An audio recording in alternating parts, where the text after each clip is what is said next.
Assalamu alaikum. Hi, everyone. It's your favorite nonprofit navigator, Noshina Hussein with Nissa Consulting.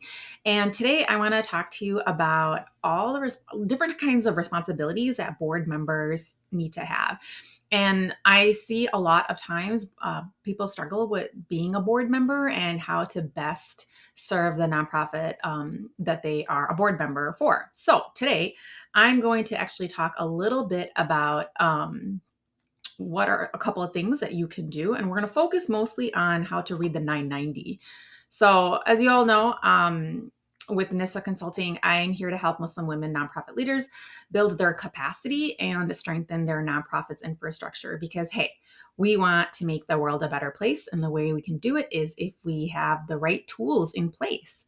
And not that board members are tools, but they are an important aspect, an important component of how a nonprofit organization is successful. So, we hear this all the time, right? What are the board members' responsibilities? But what we really want to make sure is that board members understand what their duties are. They understand the finances of the organization. And of course, they know how to fundraise. So either they themselves donate, or they get money, or they steward donors. So today, um, we are going to get started and talk about not only are they responsible for fundraising and research development, but board members actually need to understand the finances of their organization before they can even step into that role. So, real quick, let's talk about what is a 990. The Form 990 is the actual tax return that nonprofit organizations are supposed to file. I shouldn't even call it a tax return. It's an annual information return that a nonprofit organization must complete once their fiscal year has ended.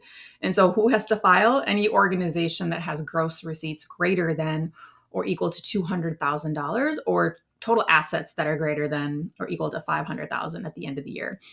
So think about if you own a building that's like $500,000, then yes, you need to file the Form 990.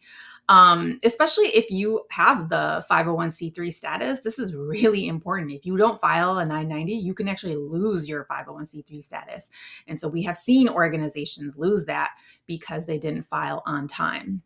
Now, if your organization actually has brought in less than $200,000 in donations and in grants and revenue, then you would actually file a Form 990 EZ form. And so it's easy because there's not as many things to complete on it. And this is actually a really good form for startups and those organizations that are smaller with a smaller budget. And we see a lot of the organizations that are in a sort of startup to growth phase, complete the 990 EZ form. Now, you can complete this form on your own if you've got really good accounting, but you can also always hire an accountant to help you complete that.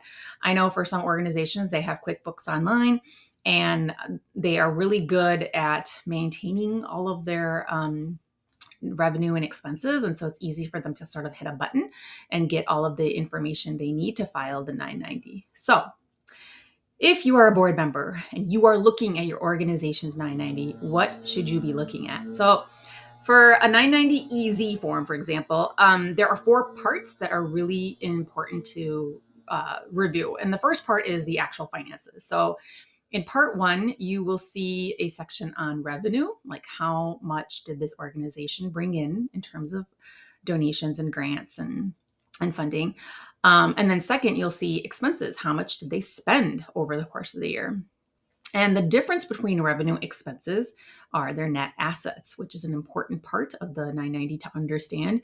Did your organization break even? Did they lose money? Did they have a surplus? Now, the second part is sort of the balance sheet. What's important to look at this is that you'll see 2 columns. One is last year's balance sheet in terms of how much revenue and expenses and net assets there were compared to this year. And so you want to look at the difference between, did we bring in more revenue? Did we have more expenses? Did we have less expenses? Did we have more surplus? Did we break even? And so it's important to look at the balance sheet on part 2. Now, part 3 is going to talk about review.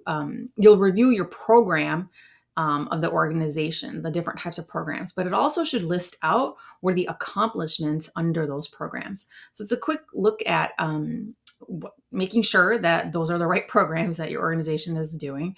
And then, of course, looking at like what are some successes and what have they accomplished for that year. It also will break down expenses by program. So this is where, in your budget, you should know what type of expenses are related to each program area so that it maps back to your 990. And finally, in the fourth section, you'll have a list of like board and staff. So usually you list out all your board members and if they get paid and about how much time that they put in to the organization on a weekly, monthly basis. And then it should have your highest paid employee on staff. And so usually it's the executive director. Make sure that they are listed, and so is their salary. And I know this might be shocking to people, but the 990 is a public document. And so executive director salaries are all supposed to be public knowledge. So anyone should be able to pull up 990s. They're supposed to be available for all donors and anybody who asks. So I'm going to give you an example of looking at the 990 of this organization. I know I said it's a public document, but for the sake of this training, I just wanted to take out the names and so forth, just so you could focus on the numbers. So if you look at the left side of this 990 easy form, you'll see in red, I have highlighted total revenue. And so in that part 1, this organization raised $100,000 almost. And then you'll see that and their expenses, which is the red line underneath, that they spent about $101,000. So they actually spent more they actually spent more than we thought, but they had net assets from the year before that helped them stay in the positive side of their balance sheet. So if you look at the balance sheet, you'll see that they started off the year with about $5,000 in cash and then ended the year with about $3,000. And then same thing with like all their assets and stuff, but the net assets, they actually had more at the beginning of the year and less by the end of the year. So this helps you realize like, oh, what can we do differently in managing our budget next year, and how can we increase revenue for the organization? Part 3 you see is where they have the different organizational programs and then how it breaks down by expenses. And then below they would have the list of officers and directors, which is the board members, and their how much they spend per week on or per working on this organization and serving, and then of course if they are compensated or not. And so it's important to have an understanding of what are all the elements of this 990 easy form so that you can be a better board member. Now, I will say there's 3 probably very important reasons why you should be focusing on the 990 and understanding what are all its elements. One is you're responsible for financial fiduciary responsibility for your nonprofit organization as a board member. So you should be reviewing what are the revenue, what are the expenses, the net assets to make sure that your organization is in some good financial health. It's healthy. Second is because you're looking at the mission and program accomplishments. This is a kind of a one-stop shop of looking at what your organization's purpose is and evaluating program effectiveness, especially around alignment, right? So are we doing the things that we set out to do? And then finally, from a governance standpoint, board members, they need to look at board composition. Do you have enough people? Are people rolling off? Is there gender balance? Is there racial diversity? Are you looking at the executive compensation? Is the executive being paid what they should be paid, what they're worth, and what is in the market? And of course, if there are any conflict of interest policies, that you maintain proper oversight over them. So as board members, it is absolutely crucial for you to understand what a 990 is and what to look at to see if 990, what to look at for your nonprofit organization to see if they are in a good financial state. So if you have any questions, feel free to reach out.